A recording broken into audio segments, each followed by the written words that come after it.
May the Divine Guru, Shiva Balayogi, bless you all, protect you all, make you the most fortunate to be able to remember him and acquire the knowledge of the ultimate, the self.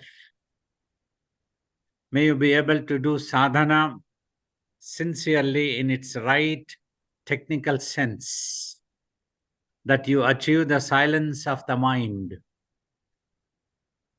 That is important. Know when you close the eyes, you are just trying to be silent mentally. That is important. That's what watching means. Watching means you are just watching and not talking. Mentally not talking.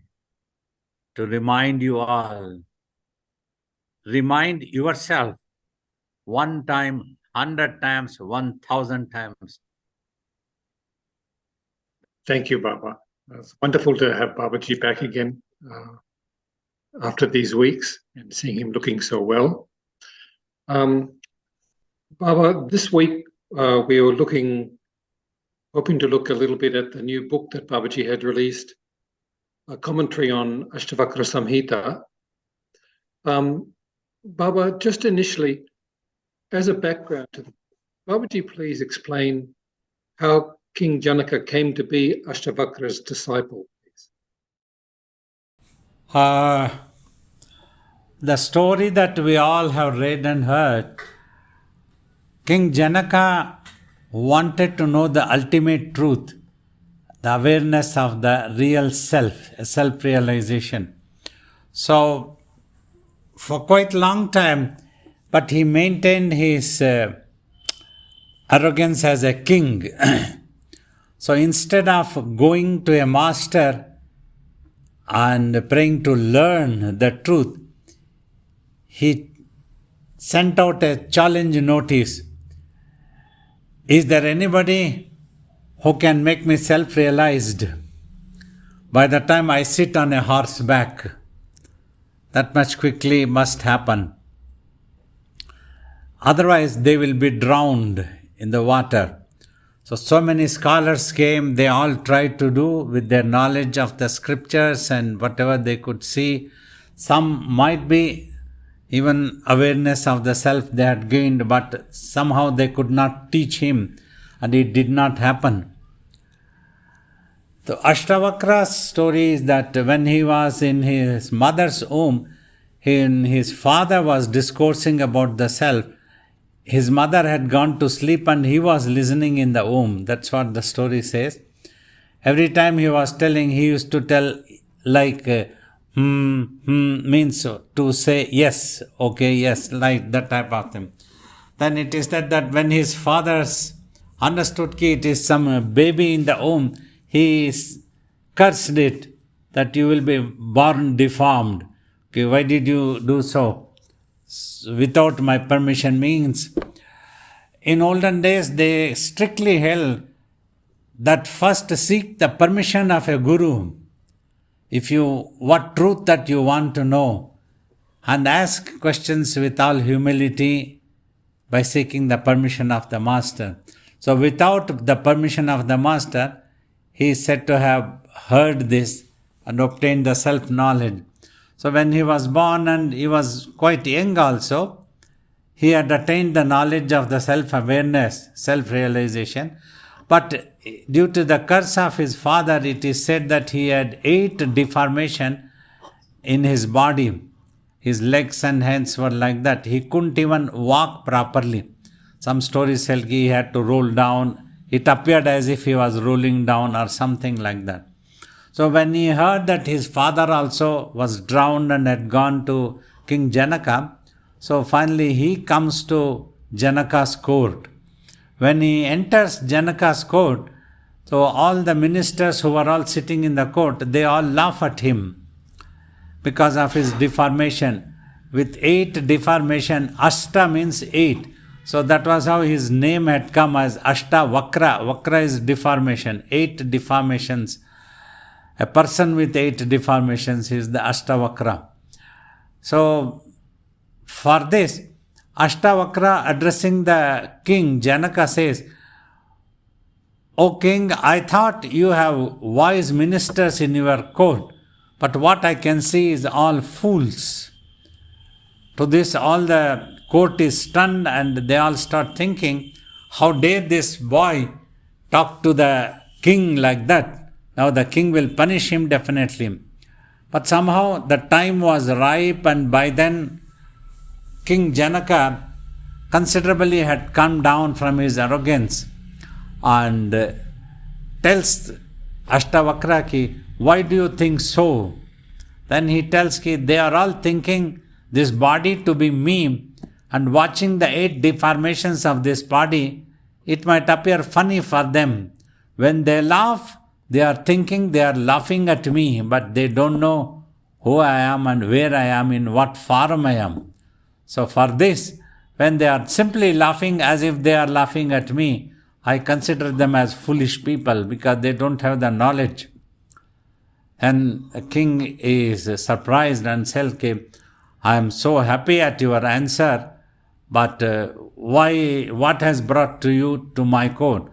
Then Ashtavakra says, I want to give you the awareness, self-realization that you had put. So King Janaka says, do you know the conditions? So what will happen to you if you don't do that one? Ashtavakra says, that's no problem. But because I am going to be the master, I also have a right to put some conditions on you. 3 conditions. Then if you agree, then I will tell what they are. You must accept it. Then King Janaka accepts. Okay, tell whatever is your condition, it is acceptable to me. So first he says, you come down the throne and give the kingdom to me. You must not be the king anymore. He comes down. That was there. You see, the first master always tries to bring down the ego in a person, in a student. Because as our own Swamiji used to tell, ego is the biggest hurdle for a person to learn anything. So to make this, he brings down the throne and tells, now I am the king. You will just listen to me. You give up this kingdom, you don't need this one for now. You just have to follow me. And while following, he goes on narrating, now you pay attention what I am going to narrate. If you don't pay attention, you will be drowned. Like that he gives the condition. So then he was fully attentive. The king was ripe. And after going a long distance, before leaving, he asked the king to get a horse and bring it. He sits on the horse and the king is taking the horse as a servant. So that's how he goes on. Now you pay attention, and that I am going to narrate. He narrates all the self-knowledge and how to quieten the mind is important. Then after that, then he comes down. Ashtavakra now says, now the third thing, once I give you the command, you must do it. If you don't do it, it's not my problem. You will be drowned again. If you don't do whatever I command, because I am the master now. I am the king. I am ordering you. You are simply an ordinary citizen of this country. Then he agrees. Then he understands by now. This was what was needed. That was why I could not understand the self-awareness before he realizes, King Janaka. So then Ashtavakra also tells, because you had the ego of a Rajasic Swabhava nature is always given to the, see, if a king, he will have the total power. He will always consider, if I say means, that's it, it has to happen. He won't bother about anybody else. He won't listen to anybody's advice, nothing. So that's why I wanted to bring you down the throne, so that you may not have any more arrogance of a king, the ego of a Rajasic nature. You need to be sattvic and humble. Listen to, otherwise you would never have listened to me. So now also, if you don't listen, it's your problem. Remember that one. That is the condition. The king agrees. So now you sit on the horseback, I will tell what to do. He puts his left leg and tries to sit by putting the right leg on the other side. In the middle, he just says, ki, quiet. That was all the word he said, ki, just become quiet. So king understood and he became quiet mentally also. He stood there in that position and his mind went into samadhi, stillness, total stillness. It became silent. He achieved the awareness of the self, ki, this is the truth of self. So that was how Ashtavakra came to King Janaka, and thus King Janaka obtained self-realization from Ashtavakra. Whatever Ashtavakra had taught on the way to King Janaka is what is known as the Ashtavakra Samhita. So this was a wonderful book talking of the highest truth directly, without anything else. Bluntly he talks of this, Ashtavakra. So I was very much impacted in our younger days also. On devotees' request, I thought of writing a commentary of my viewpoints and my experiences in tapas, whatever Swamiji had taught me.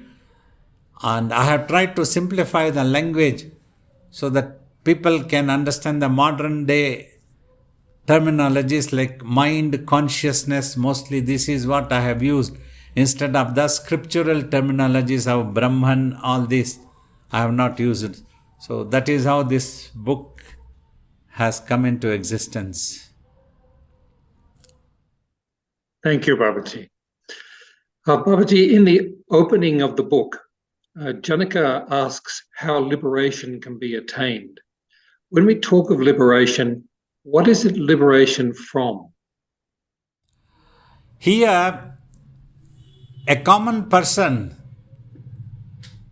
would have assumed about this world or about anything with millions of thought processes that are getting generated in one's own mind. Based on them, he would have defined and assumed that this is it. Like I have told, mind has a tendency, it recognizes a thing, a matter or an object, and then it analyzes. This is good and this is bad. What is this? Like this, it tries to analyze. Once it analyzes, then it makes a judgment. This is it. This is apple because I am telling this is apple. Then the whole world, I want the whole world to tell about it. Apple. See, now in the world also, when politics happen, if a country is powerful, it tells something and it expects the rest of the countries accept what it is telling. So this is what is the bondage. You have already binded yourself by your own assumptions, and you would try to bind others also into those definitions and assumptions. If you remember also, I have told, nobody really knows what this world or anything is. Whatever they have felt, they have used such terminologies prevailing in the culture of that subject. Like if it is spiritual, ancient sages, when they came across the truth, they experienced it. It was such an awesome experience, and they understood that no terminology can be equivalent for this. Yet they had to use some terminology if they had to communicate to somebody or teach the next generation students. Like I have also told, even a self-realized master like us have to use the nearest imagination to convey what the truth is, to give a clue to the student what you are supposed to do. So that is how. So that is what is sitting in the mind. From that wrong assumptions, wrong definitions, wrong judgments is what you need to liberate yourself. That is the idea of liberation. Then the truth about yourself is automatically revealed once you become quiet. Because just now you are too preoccupied with your own imaginations. You are unable to pay attention to yourself. So you don't know what you are. So you have binded yourself into the untruth, considering that to be the truth. So once you get rid of those assumptions and imaginations, quieten your mind, you will realize what the truth of your existence is, thus liberating yourself from wrong assumptions. This is what the liberation means. Thank you, Babaji. Babaji, in reply to that question, Ashtavakra says, to attain liberation, give up objects which give temporary pleasure to the body, considering them as poison. How does giving up objects help? Means first you give up the objects. In olden day, teachers were very blunt. In today, we try to be more cautious. We don't ask you to give up your home or this world or anything. Simply, if you give up the mind's imaginations, ultimately it's of course the mind's imaginations has to go. The more you get involved in this world, the more your mind will absorb imprints by making analyzations and judgments. You try to sit for half an hour meditation, many people that complain, but the rest of the 23 hours they are very busy getting involved in this world. They have to be talking, telling lies, telling truth, telling this, telling that, assuming and fighting. So many things are in the world.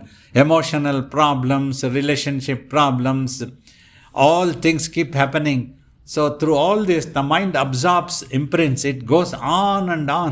And already so much of corrupted dirt is there in the mind since time immemorial. Maybe so many lives would have passed that the mind has absorbed. Though all those things has to go.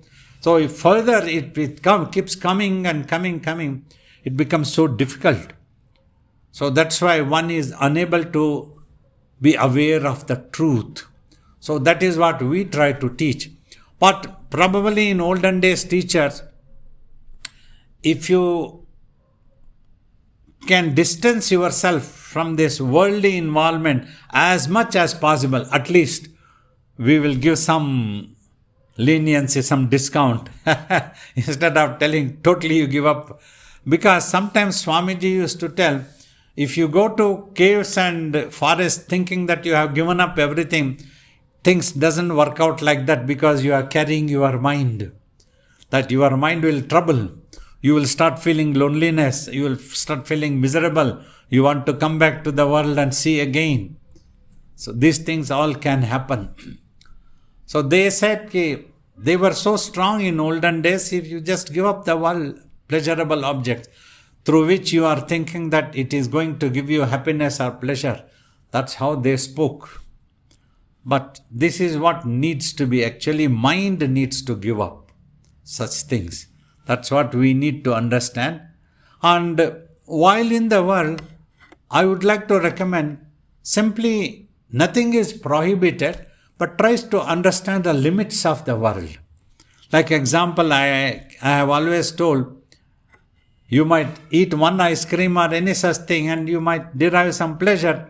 And you start thinking, this ice cream has given me so good happiness. This is wonderful item. But you go on eating 2, 3, 30, 40, 50. The same ice cream which you are thinking that is giving you happiness will give you unhappiness of ill health. So the happiness is not in the ice cream, not in the object. It is in our mind accepting and becoming quiet, getting satisfied for a while. That's what gives you happiness actually. So like Buddha also said, constant cravings of the mind is the basic reason for unhappiness. So that's what I would like to say in the present day of what those great teachers have told. Thank you, Baba. Just to come back to that question again, is it that we reject them, or does the interest in them automatically fall away when we do sadhana? Or is it both? Definitely, on either way also. Either you try to go on switching off one by one to switch off the lights, or you just go to the main switch and switch off and all lights go off.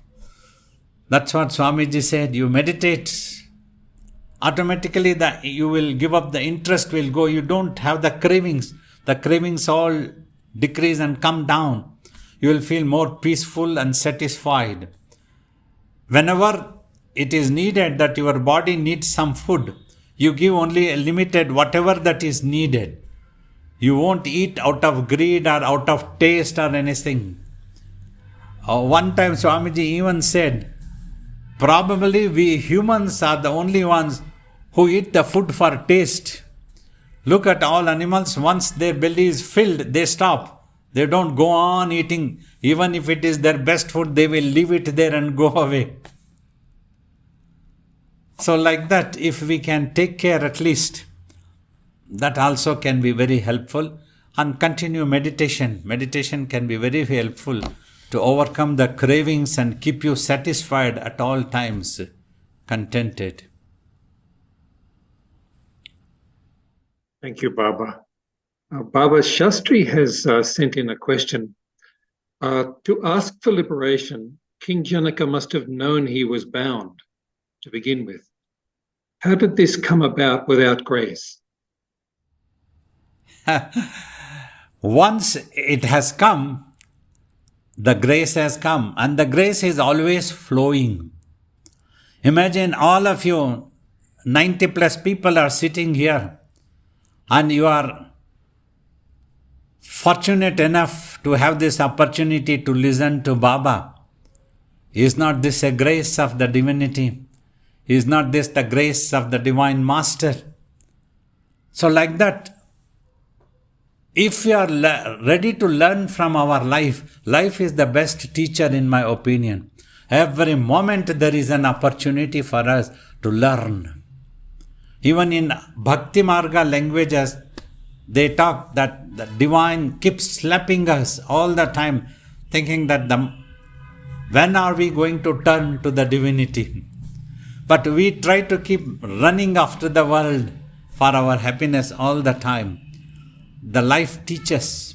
If only we have that wisdom, that observation power, that's what differs from person to person. Well, finally, the grace will descend on everybody, every soul. It will be a matter of time. Many times it comes in front of you. You may not notice it. You are busy somewhere else. So that's what happens. There's a beautiful story in the Bhagavatam of Sri Krishna. In the end of time, Uddhava, his best friend, has become very old and he is walking in the desert and is going to die very soon. So then Sri Krishna requests Indra to give him some nectar. Indra tells that 3 times I will go in front of him, offer him the nectar. If he accepts, if it is that, you can consider it is in his prarabdha, in his destiny. So every time he goes as an untouchable person with a country-made pitcher and the nectar is inside that. Uddhava, he is very thirsty. So he comes and offers I have some nectar. He drives him away. Go, you are untouchable idiot. How can nectar come in your hands? He rejects and then he goes away. Like that, after 3 times, Indra tells, I am helpless, Krishna. What can I say? His prarabdha is still not yet ripe. So this is very peculiar. Prarabdha is sometimes. The grace might be in front of us, in front of our eyes, in our heart. We may not notice, we reject. We don't remember the Master also. See, even for Draupadi, when she was about to be disrobed, the grace was there. She loved Krishna, she was so devoted to Krishna, she knew Krishna was divine. But immediately it did not come to her wisdom or mind. She went to Dhritarashtra, she went to Bhishma, Dronacharya, husband, everyone to protect. After all this turn, then suddenly it occurred, oh God, if at all somebody who can protect me, it is Krishna. If he also does not protect, let it happen. She gave up. And then faith worked wonders. So if you have faith, grace is always with you. Thank you, Baba. Thank you. Baba, in the text and also in Babaji's commentary, he speaks about when we think of ourselves as the physical body. Could Baba explain how that's come about, how that mistake has occurred? That's because one thing what we observe, consciousness, just now which we recognize it as the mind, because of the thoughts and visions that are in there, we call it as mind.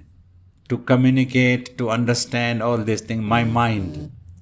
But that mind is the pure consciousness. It is made up of consciousness and energy. And it is nothing but the self. Means, when I am thinking, I think that thinking portion as the mind. I become the mind. I am thinking and I have to stop thinking. Now this consciousness has got sucked into the brain's reflections. A peculiar relationship between mind and brain has happened. Brain is the biological organ in the body. That itself is an amazing, wonderful organ which has given us the consciousness of this world, universe, this body and the surroundings, everything. Without the brain working, or if it stops, we lose consciousness. That's what we call it as passing away, death. We won't have any consciousness because of that. But what we fail to understand, we have failed, majority of people, the brain is a very good servant but a bad master. We must not simply take it granted, whatever the brain reflects. We need to apply the brain, that is the application of wisdom. It's a very thin edge of difference will be there. Only when we meditate and we take control of our mind, when we restrain ourselves, then the best concentrated mind, when it gets applied, it is able to use the brains. It is like you have a servant. You are in the bedroom. Somebody knocks the door. You send the servant to go and have a look. The servant comes back and tells, there was somebody, I didn't want him to meet you, I asked him to get out. Imagine, he was only a servant. The servant's job is to come and report to you, somebody is there waiting for you. What are your orders, sir? So you should be the master and you should decide whether you are going to meet that person or not meet. If your servant decides, then that is dangerous. Although that person is a good servant, but he will be a bad master. The same way it's the brain. Brain is a wonderful organ which has given us the ability to live in this world and use our mind and brains and achieve so many wonderful things in the world, discoveries and inventions in all fields. It has made humanity to advance like anything, whether in medical sciences or anything. It's so wonderful. Yet challenges also equally increased, but we have definitely advanced.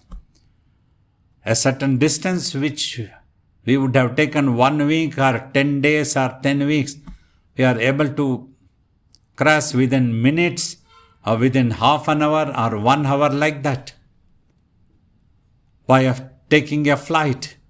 So all these are possible, but we need to take care of our minds so that it is under our control.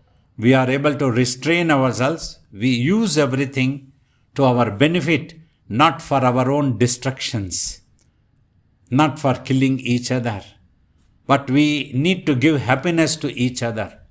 So that's what we need to realize. So that is how this consciousness that we need to understand where we have binded ourselves, and we need to release ourselves from this binding and then use your brain. I have always told, by meditating, you are not going to lose your mind.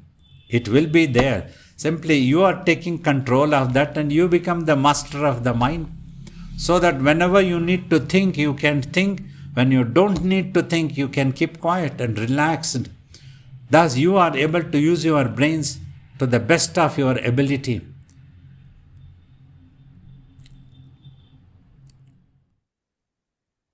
Thank you, Baba.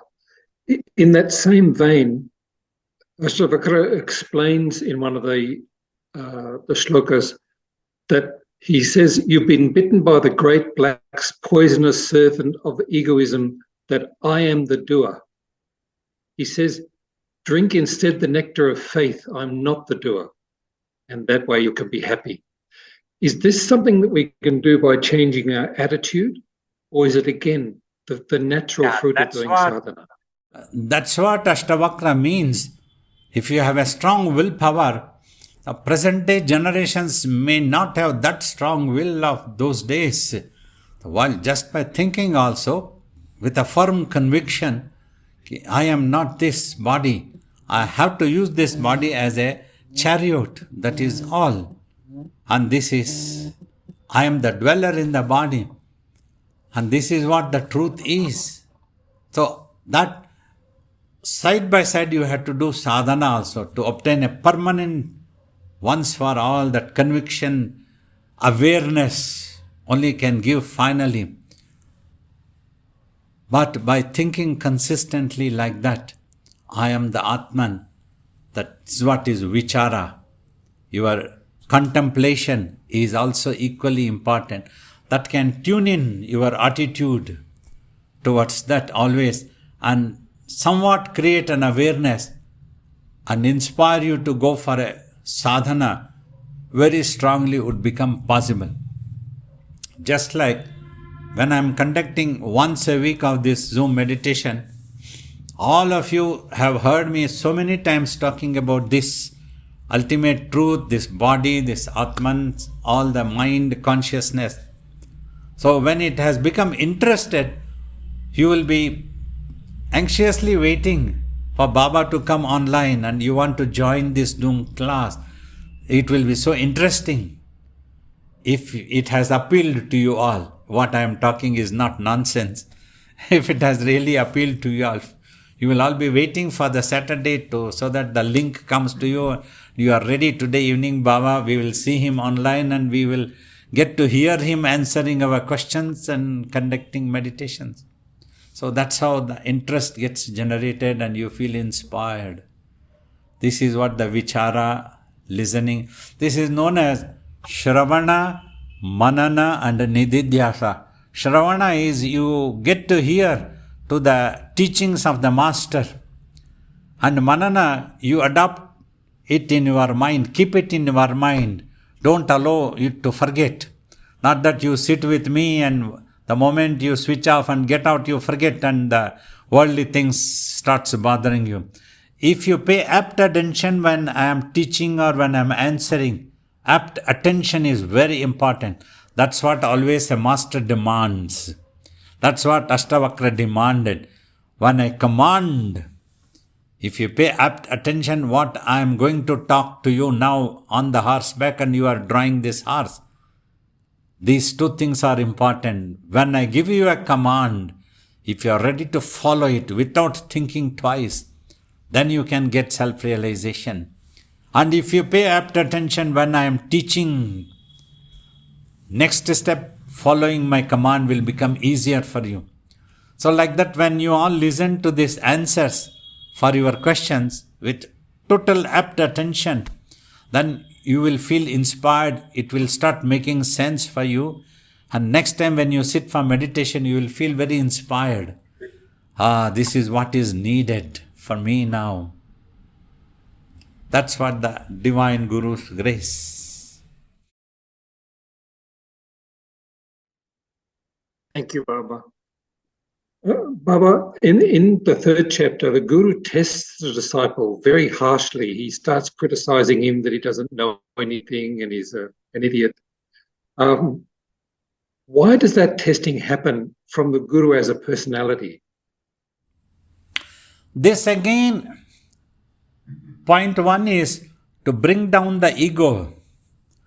If ego is there, a student becomes casual and doesn't learn. Just try to do a time pass. You come to the master for sometimes you pay some money and listen to him talking and then go away again. And you won't do the sadhana, you won't be serious. And first of all, you wouldn't have heard by paying apt attention. So that was the first thing masters took care to bring down this is what a yogi always does it.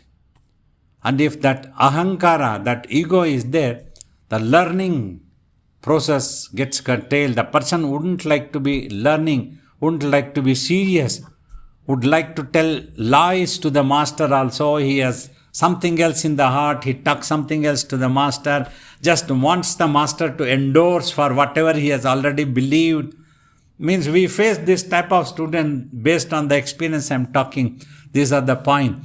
They have already assumed that their experience is the greatest and they just want me to endorse. They are not in a mood to learn anything else. They just come and tell all those things. So if I don't endorse, they feel disappointed and some even have told that I am not a realized person. They have judged, made a judgment based on their own imagination.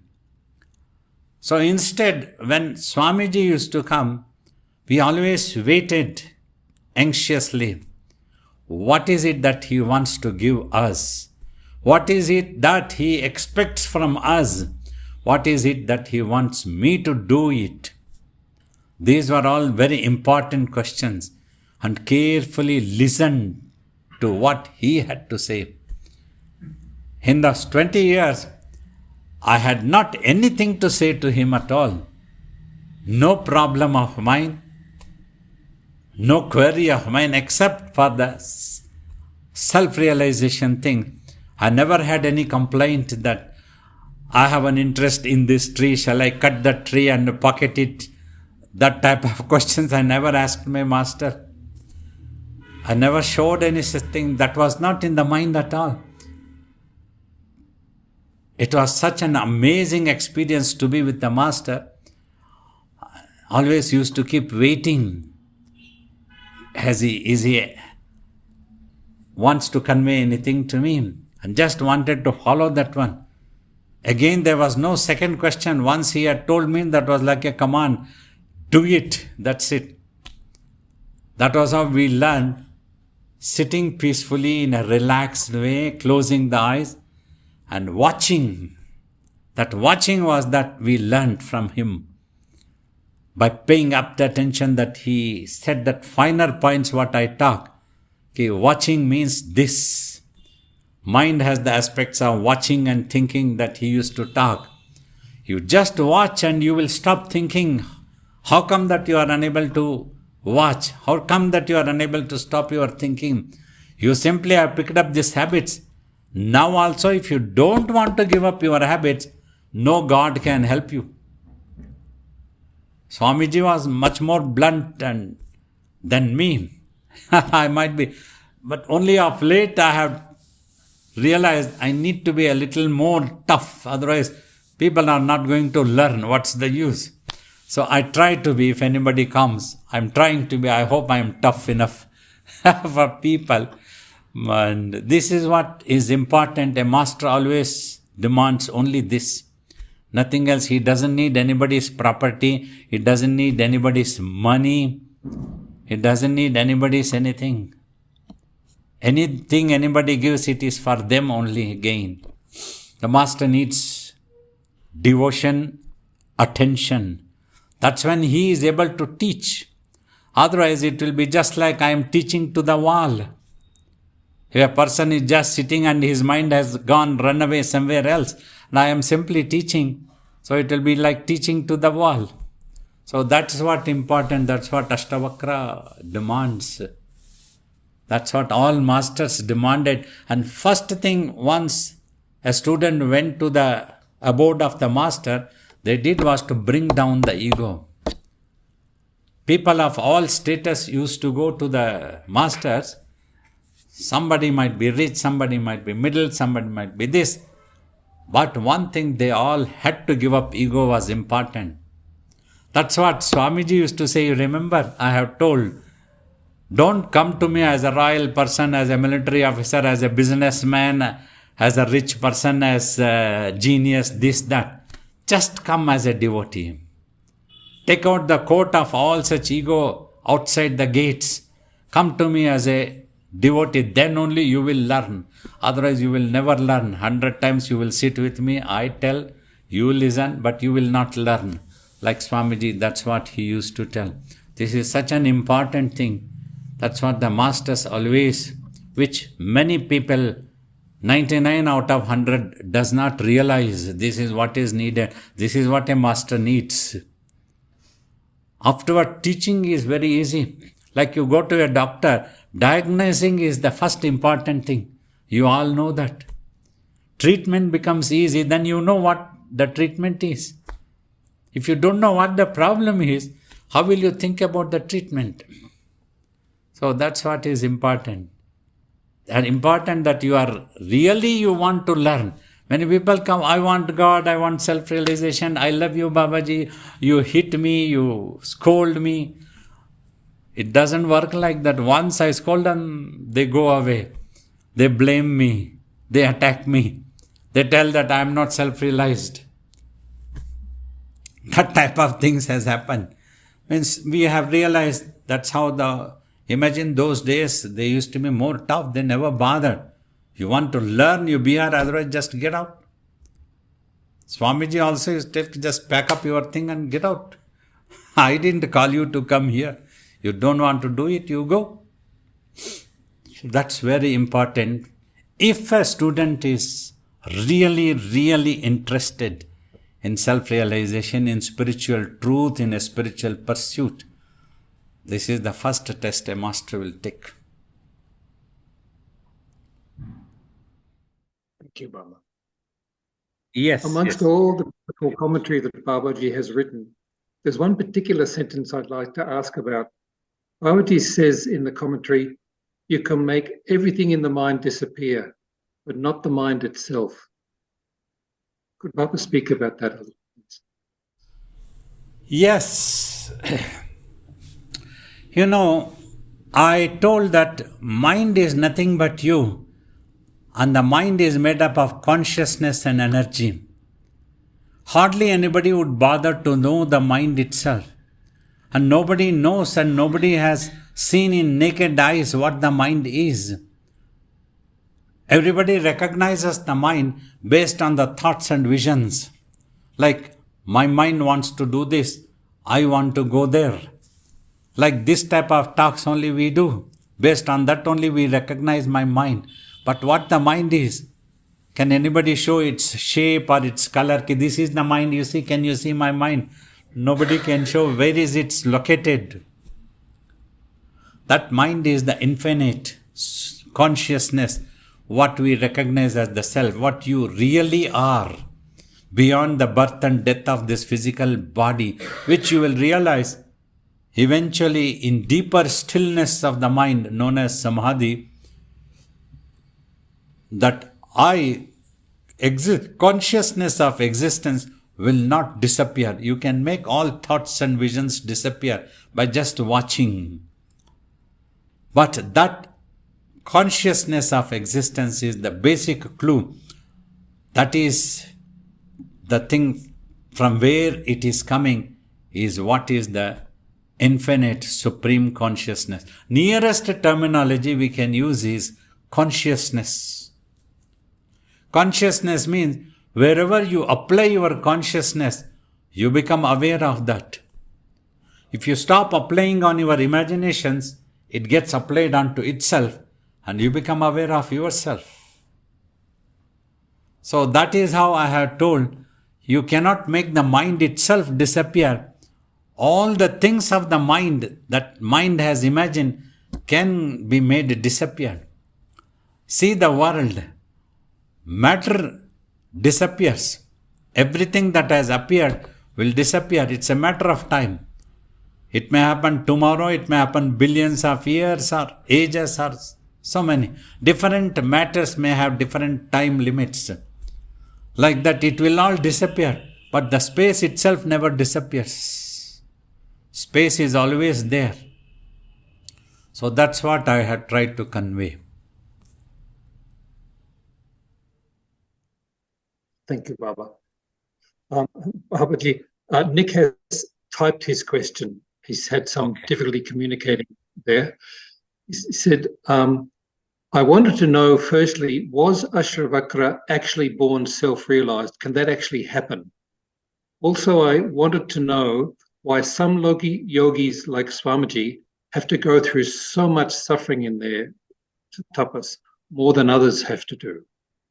Thank you, Baba. After so many thousands of years, it's very difficult to say exactly what happened from my side. Maybe he continued his meditation, but he was very ripe at least. One thing scientifically what we can say, when he was born, whether it was due to his previous life sadhanas or whatever it is, even if you want to consider listening from the womb of a mother is a myth, at least when he was born, he was very ripe. Very soon he realized the futility of this world, impermanence of this world, and probably meditated and had learnt this technique. And very soon, at the age of 12 or so, he had realized what the truth is. This much is true, what I can say. But this is only my opinion, that's all. Difficult to establish a truth of what happened thousands of years ago. But this is what the story says. We have heard, and this is my opinion, Nick.